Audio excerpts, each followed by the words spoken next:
Voltando, era o que acontece, caiu energia aqui, então desculpa aí o que aconteceu, gente, foi um imprevisto. Então, vocês que estão aí, assistam a parte 2 agora pra gente continuar aqui até o encerramento do nosso bate-papo, certo? Onde paramos, Elias? Agora eu tô... Tava contando a história do... Ah, foi onde eu te perguntei como você subiu o ticket do seu cliente, como você começou a cobrar mais caro ali e tal. Foi onde você, depois de quitar a dívida de 200 mil e seguiu o negócio. Então, quando eu quitei essa dívida, foi um alívio tão grande na minha vida, assim, sabe? Porque eu falei assim, eu posso. Ali foi uma troca de chave. Eu falei assim, eu posso. Eu posso fazer isso. Eu posso viver muito mais do que eu vivo de publicidade. Porque, olha só, todas as pessoas que nesse tempo se envolveu algumas pessoas comigo. Vamos fazer sociedade, vamos fazer isso. Todos desistiram. E eu fui o único que continuei. E assim, deu certo. Tá dando certo. Porque viver de agência de publicidade, assim, comecei em 2011.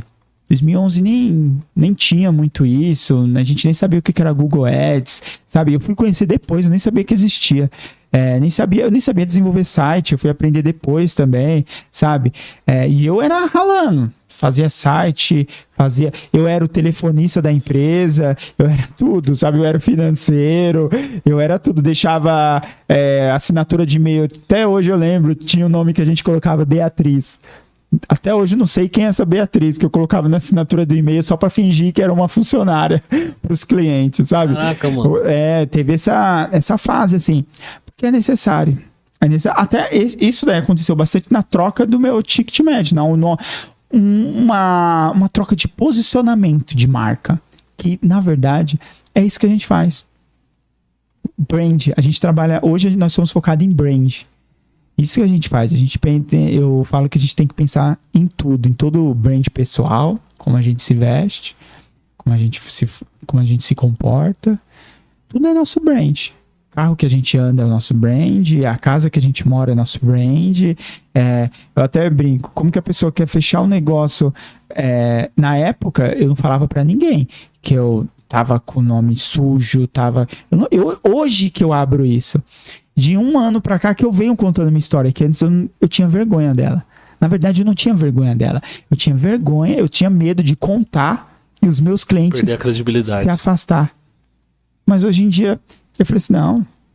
Hoje em dia eu já tenho os clientes que acreditam em mim, sabem do meu trabalho. Então, hoje em dia, eu falo mais abertamente sobre isso, sobre a minha história. Cara, assim, vamos lá. Eu acho que eu já entendi mais ou menos o ponto, mas eu quero só pra reforçar. O que eu percebo, Elias? Eu trabalho bastante aqui, não serviços diferentes do seu, mas assim, não deixa de ser publicidade. Divulgação, marketing e tal. Cara, tem empresa que eu vou trocar ideia, tipo assim, já aconteceu que comigo deu dar risada, assim, em reunião, desnecessariamente. Porque eu falo pro cara assim, beleza, mas você não pensa em divulgar a sua empresa, aumentar a visibilidade e tal, né? Não. Mas peraí, você não quer crescer a sua empresa, não pensa em divulgação, ter mais espaço, mais clientes? Não penso. Tá ligado? Eu sinto que o público da quebrada, principalmente, desvaloriza muito o trabalho de publicidade e marketing. Como que... Aí volta aquela frase que você falou algumas vezes. Como que eu iria viver de publicidade? Como que você fez para você agregar valor ao seu trabalho e vender publicidade de fato? É o público que tá errado? Ou é você que atendeu, mudou de público? Nesse tempo, antes de eu ir para a Austrália, eu comecei um aplicativo para vender comunicação dentro de um aplicativo, vender publicidade, vender espaço. E eu fui em umas regiões, eu pensei e falei assim, não, eu vou pegar o pequeno empreendedor que daí vai lá, paga R$30 por mês, R$40 por mês. E aí que eu comecei a entender que eles não sabiam o que era, eles não valorizavam o nosso trabalho. Tinha uns que nem e-mail tinha, o pequeno empreendedor. E aí eu entendi o quê? Não é eles que estão errados. Eu que estou indo no público errado. Então teve essa troca essa virada de chave. Eu que estava indo no público errado. Então foi aí que a gente fez todo esse trabalho de network. Como que eu consigo atingir o público? Vender publicidade você não vai vender. Pelo menos assim, o meu serviço, eu não anuncio na internet. Eu nunca anunciei, nunca fiz links patrocinados. Nunca fiz. Agora é que eu tô montando um time comercial na empresa. Mas eu nunca tive. Eu mesmo fiz sempre o atendimento, sempre fiz as vendas, eu sempre fiz o comercial. Só que a empresa cresceu, a empresa precisa de mais pessoas, que não dá, eu não tô conseguindo mais dar conta. Mas eu fiz o quê, bem? Network. Tem que investir muito network. Você tem que conhecer pessoas para você conseguir elevar o seu ticket médio e de fato ter essa virada de público. Então, ou seja, o público que estava errado. Não eram as pessoas, era o público. Aí eu mudei o público. Caraca. Mano, sabe uma parada que eu acho que às vezes pode ser que eu precise destravar isso na minha cabeça mais pra frente? Que assim, quando a gente fala que o público tá errado, eu fico pensando, caramba, não dá pra conscientizar esse público e fazer com que eles comprem um produto? Cara, eu já tentei. Tentei por muitos anos. Tá? Eu tô falando isso aqui porque é a minha realidade atual. Hoje eu trabalho com esse público. Ó, eu acho que uma hora a tendência é que eles vão entendendo mais a necessidade. A tendência é essa. Só que pra mim, aquela época, tava muito duro. Pensa isso em 2012, 2013. Não tinha nada, eles nem entendiam muito isso. O aplicativo tava, sabe? E a gente fez publicidade de saco de pão. Até publicidade de saco de pão era difícil vender. Que eles iam pegar e ver a marca dele. Fazia um único mês, depois não fazia mais. Porque assim, essas publicidades é difícil você ter métricas disso. Uhum. Isso é muito difícil. É muito difícil metrificar mesmo. Então as pessoas não acreditam. Por quê? Minhas vendas aumentou esse mês. E se aumentar, elas falam assim, aumentou, elas não dão o crédito pra você. Uhum. Ela dá o crédito pra outra coisa que ela fez. Sabe? Então, você nunca vai ganhar o crédito. A gente de agência de publicidade, a gente nunca ganha o crédito de nada quando a gente atinge um público que não entende do nosso trabalho. Então, eu falei assim, não, eu tô cansado de não ganhar o crédito. De bater cabeça. Então, eu falei assim, mas tentei por muitos anos. Mas infelizmente não deu certo. Mudando o público foi a melhor solução. Mas isso não acontece do dia pra noite. Não acontece. E a gente tá no novo processo agora. De trocar também de público. A gente levou o nosso público agora os últimos 2 anos. E assim, gente. A gente vai sempre estar. Porque até mesmo se nossas contas não fecham. Nossos funcionários é tudo CLT. É outra que o nosso meio tem essa questão do PJ. Nossos funcionários são todos CLTs. Até os amigos meus falam, pô, você é doido, vai pro PJ. PJ você não tem um custo, você não tem tudo. Mas eu não quero ter a pessoa, eu não quero ter o funcionário 1 mês, 2 meses.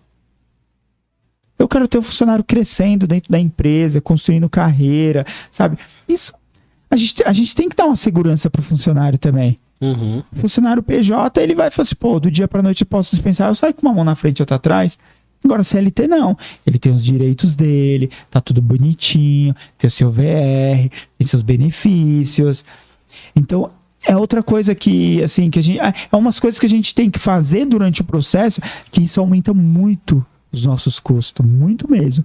A minha troca, eu era microempreendedor individual, 2017. Aí que eu conheci um contador que é até da família, ele falou assim, ó, troca. Vai para outro nível. Vai para o simples. Vai para outro nível que as coisas vão acontecer para você. Dito e feito, eu mudei. As coisas vão acontecer.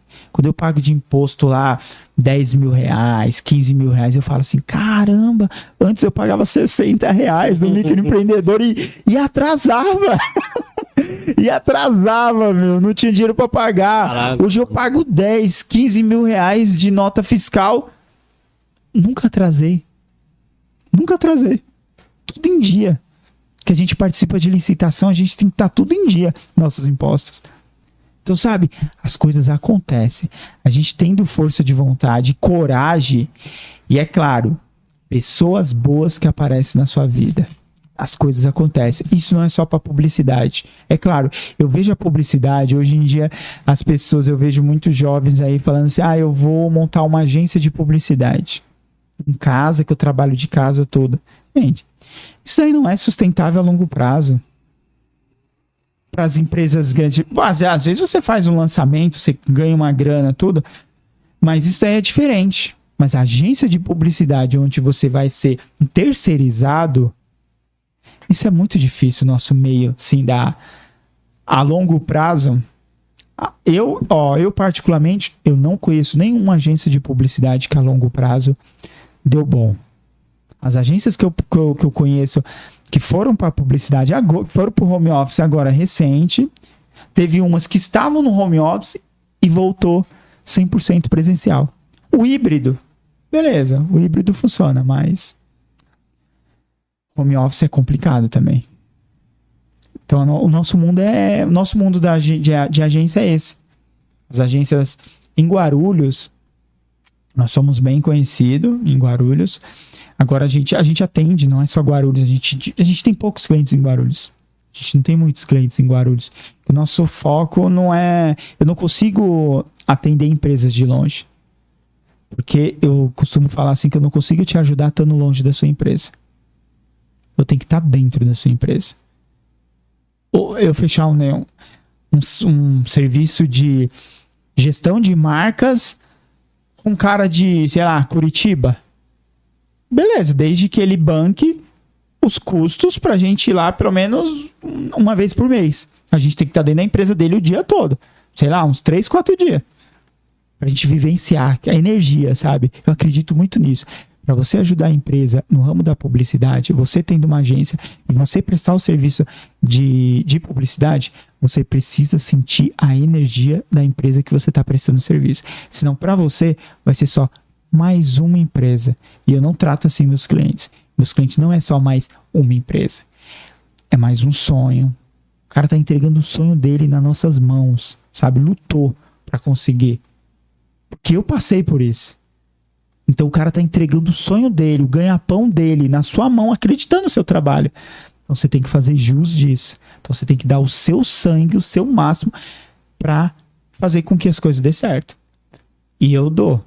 Eu dou até hoje, eu dou meu... Se precisar de madrugada, ir para algum evento, tudo, eu vou. Eu vou porque é o sonho do cara. É um sonho de alguém. É o ganha-pão de várias pessoas. Então a gente tem que fazer por onde isso se postergue aí por muitos e muitos anos. Isso é naturalmente. Quem ganha com isso? O cliente ganha. Você entrega um trabalho gratificante. Não é à toa que é por isso que todo mundo indica a gente. Porque sabe que a gente presta um bom trabalho. Teve uma funcionária que saiu da empresa, ela saiu da empresa, ela começou a indicar um monte de clientes pra gente, clientes grandes, que ela passou assim. Eu perguntei pra ela, por que você indica os clientes pra gente? Saiu daqui, tudo, ela pegou e disse, Elias, você sabe por quê? Eu detestava quando eu trabalhava aí. Muita pressão, muita cobrança. Mas eu estando de fora, eu queria ter você prestando serviço para a empresa. Porque eu sei que você dá o sangue pelas empresas que você atende. Eu sei que você não vai pisar na bola. Eu peguei e falei, até foi um feedback legal, eu sei isso. Eu peguei e falei, legal, obrigado pelo feedback. Eu vou usar isso como um feedback construtivo. Porque assim, foi aí que eu tive esse pensamento, sabe? De que realmente eu sempre dou meu sangue. E as pessoas que estão envolvidas lá na empresa, eu criei essa cultura lá dentro. As pessoas dão também o seu sangue pelas empresas. Tem os meninos lá, os meninos só... Graças a Deus, nossa equipe é bem antiga, assim. Tem gente que tem, no caso do Edson, 10 anos. Tem outros que tem 5 anos, 6 anos com a gente, sabe? Não é uma equipe que começou, sabe? Que é nova. Uhum. É uma equipe que já vem uma história. Rotativo, né? Não. Chega, fica. Eu tenho cliente comigo desde 2013. Eu não tenho rotatividade, tanto de funcionário quanto de clientes. Eu não tenho rotatividade de clientes também. Clientes que entra, ele fica. Qual que é o carro-chefe da empresa hoje? Site? Não, gestão de marcas. Brand. Nosso carro-chefe hoje. A gente faz isso com excelência, sabe? Isso daí a gente trabalha muito brand das empresas. A gente atende feiras, a gente atende todos os nichos, assim. Eu até brinco, eu só não consigo atender várias empresas de um nicho só. Isso eu nem quero, eu nem pego. Porque acaba dando um conflito no interesse. As empresas, eu até admiro as empresas que querem nichada.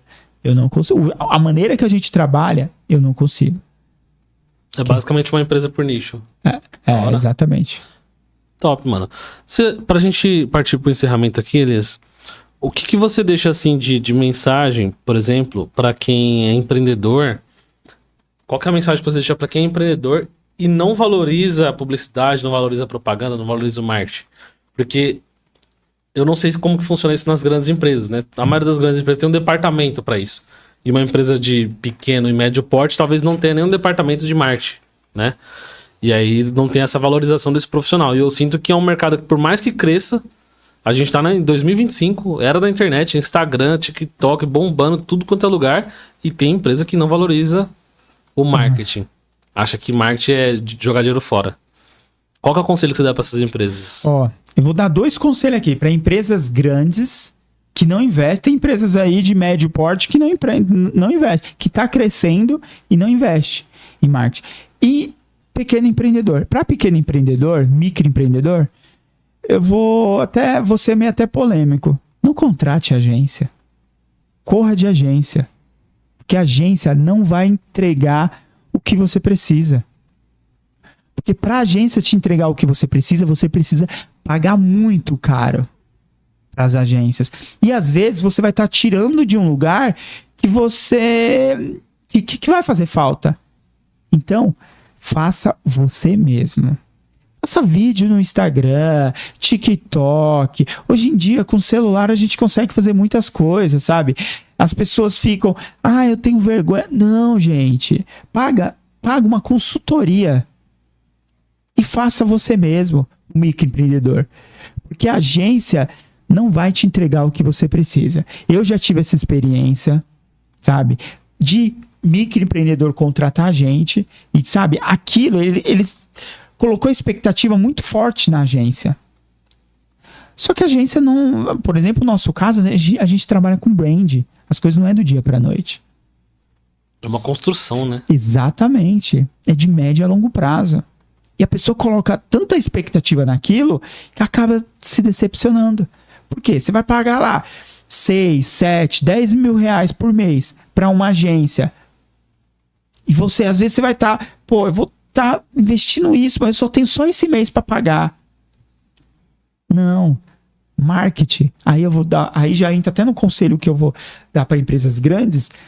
Marketing, você precisa ter uma verba para marketing. As empresas de médio porte têm que disponibilizar uma verba para marketing. Nem que seja 2%, 3%, mas disponibiliza.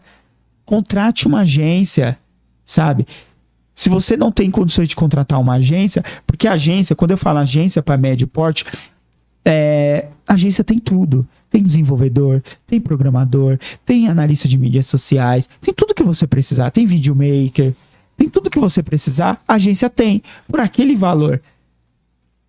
Agora, se você contrata interno, você vai ser limitado, você vai contratar um analista de redes sociais. Tá, mas se você precisar de uma programação específica dentro do site, que às vezes a gente trabalha em conjunto, você vai precisar de um desenvolvedor, você vai pagar por fora, você vai pagar muito mais caro. Se você precisar de, sei lá, de alguma coisa, de um trade marketing, você vai contratar de fora. Então, contrata a agência, disponibiliza uma verba para a agência também poder trabalhar, sabe? Além daquele valor que já paga para a agência. Porque toda agência de médio e grande porte precisa do marketing. Senão, a tendência dela é o quê?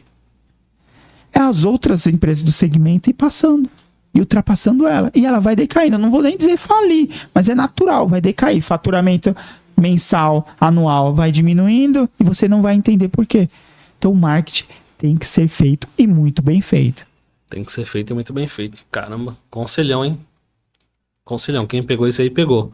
E agora, pra finalizar, eu queria chamar de Splinter. E agradecer você pela participação, agradecer a Simone aqui por fazer essa ponte. Obrigado, né, por essa aula de hoje. Acho que podemos dizer que foi uma aula. Quem pegou, pegou. Eu peguei a minha fatia do bolo aqui, então espero que todo mundo tenha pego aí. E eu passo pra você fazer as considerações finais aí, deixar sua mensagem pra gente encerrar o nosso papo. Bom, gente, deixar uma mensagem aqui para vocês. Os empreendedores, tá? Não desista dos seus sonhos, tá? Porque ninguém vai acreditar em você. Todo mundo vai te falar que você não é capaz, que você não vai conseguir, vai colocar vários empecilhos, vai falar, procura outro emprego. Gente, vai atrás. Se você acredita, se você quer viver disso, se você quer viver de publicidade, se você quer viver de qualquer outro ramo, corra atrás que você vai conseguir. Não tem outro objetivo, não tem outra meta. Coloca só essa meta. Tem que dar certo. Na minha vida eu não tive outra meta. É só essa. Tem que dar certo. Então, gente, não desista do seu sonho. Corra atrás que tudo vai encaminhar. Sempre Deus em primeiro lugar e tudo vai encaminhar, gente. Um abraço aí para todos. É isso aí, Elias. Obrigado a todo mundo que acompanhou. Se inscreve no canal, acompanha o podcast, já sabe tudo isso aí. Então, muito obrigado e até.